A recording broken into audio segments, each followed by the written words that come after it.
if Team Fitz V happens, then yes, there might be a grave.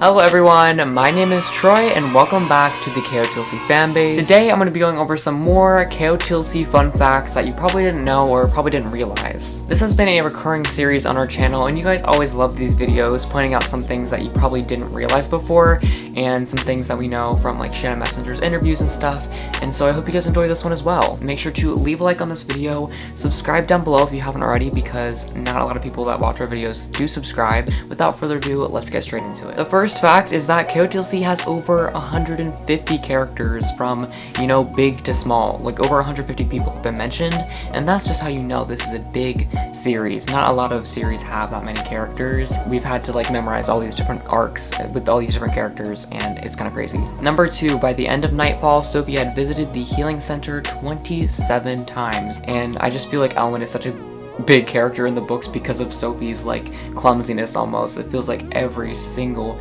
scene it's just something's hurting her. I don't know, something's hurting her, her head's hurting, you know, malfunctioning. Like there's always something wrong with Sophie, and so it just always cracks me up when Sophie has to go to the healing center a million times. I feel like a lot of people didn't know this, but actually on Shannon Messenger's website, shannonmessenger.com, there are a few activities like a crossword puzzle, a coloring sheet, as well as a like make your own Foxfire schedule. There's a bunch of cool things on Shannon Messenger's website, so if you haven't already, make sure you go check that out. Number 4, a lot of people probably didn't realize this, but now the Gorgodons are the rarest creatures in the world. Many are actually waiting for the council to, you know, reset the timeline of extinction, because the Gorgodons could go extinct at any moment. These, like the Alcorns are not good, they have like offspring, they're gonna probably repopulate, etc, etc, but the Gorgodons, they are at danger of dying out, and I can't say that I'm gonna be mad about that though. Number 5, a lot of people probably didn't realize this as well, but we don't actually know like what is Mr. Forkle's like true identity or true appearance. We've seen him in the form of Mr. Forkle obviously, and Sir Aston and Magnate Leo, but like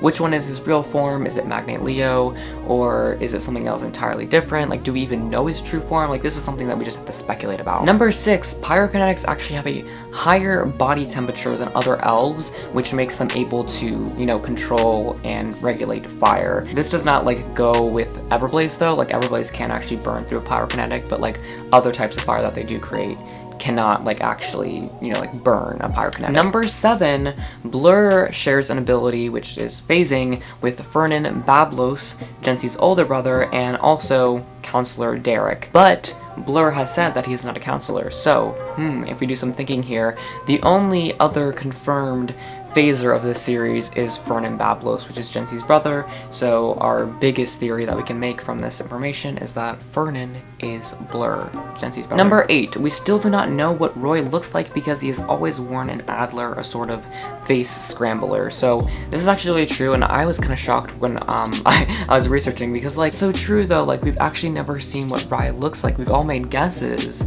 and my guess has always been something similar to Tam, but like maybe with just solid black hair. You know, I kind of want to reveal because that could have some like big implications. Like we still don't know who Rye is. Like we need to know. Or Roy, I said Rye. Number 9, Sophie is one of the only elves to have a criminal record ever since she legally went to the Forbidden Cities in the first book. So I feel like we often overlook this, but not a lot of elves actually have a criminal record, and Sophie does. She's broke the law many, many times, but the average elf does not, which is why there's so little tribunals and there's so little crime in the Lost Cities. Number 10, Lynn was on standby while Marella trained with Finton, and now Lynn and Marella are working on a way to combine their talents.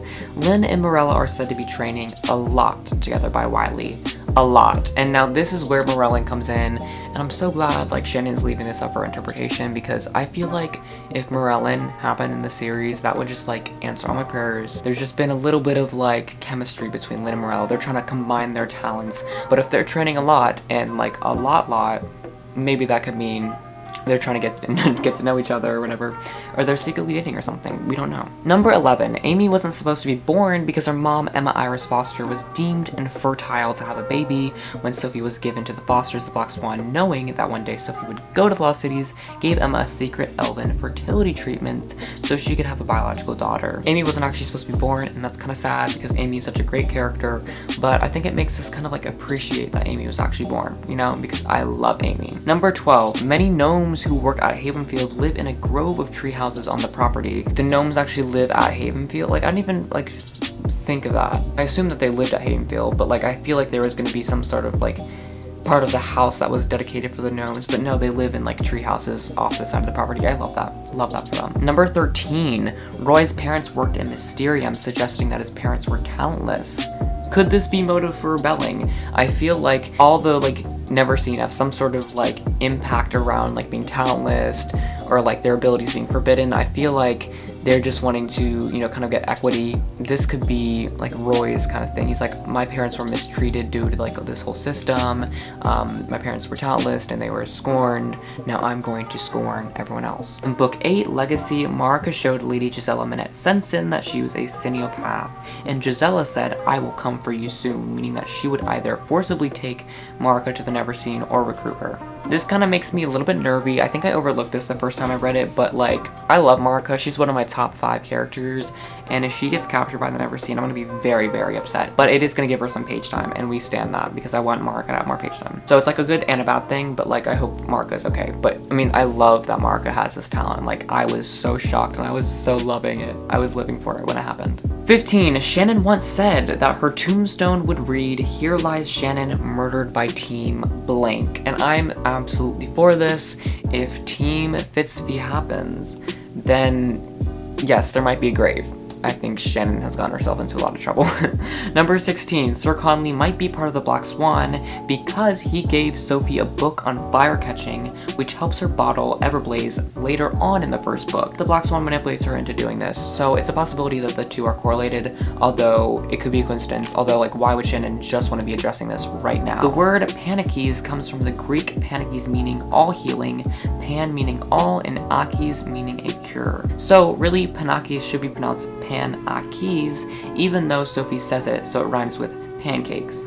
It is related to the word Panakia, meaning a cure for all problems. Just some interesting tidbits for you. I think that like the words and origins are all really interesting to me. I try to cut down on them this video because I've been doing them a lot in the past. But if you want to see more of the name origins, I can give you some in the next video. Number 18, Soreef, Tiergan's house has a doorbell chime of a song by the Beatles. I love this so much. Like, I wish they would talk more about music in the series. I love the gnomes that they sing and stuff, and like kind of Wiley and Lynn's, their affliction to human music, and Dex's affliction to human movies. We just need more like human stuff in the books, I feel like. Like, let's get more cooperation between the species. Let's get it going. I want some more. Now, number 19, this is more of a theory, but could there be more to Damel Kafuta? Why would Shannon introduce a new character for one scene and not have him be more prominent? Could Damel be Roy? I was thinking that. Could Damel be Trix, or, you know, some of these Never Seen characters that we know? Or maybe he could be a part of the Black Swan? Like, I don't know, but I feel like it's so weird for Shannon just to create a character just for one scene and then just have him gallop up into the sunset. Number 20, in Nightfall hardcover on page 7075, the Shores of Solace is called the Shores of Solitude. So I assume that the Shores of Solace were going to be called the Shores of Solitude, and then she just changed them. And I don't really know the difference between the words, but I like Shores of Solace better. It just rolls off the tongue a little bit better. But that is 20 facts.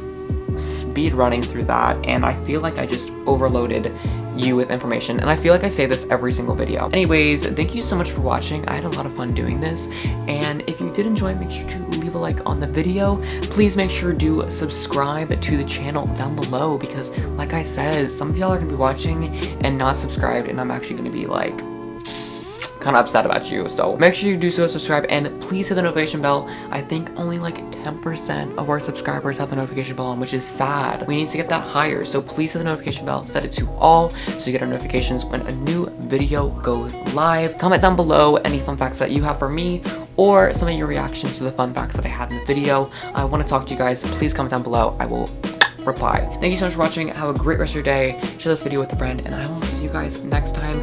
Love you. Peace out. And yeah.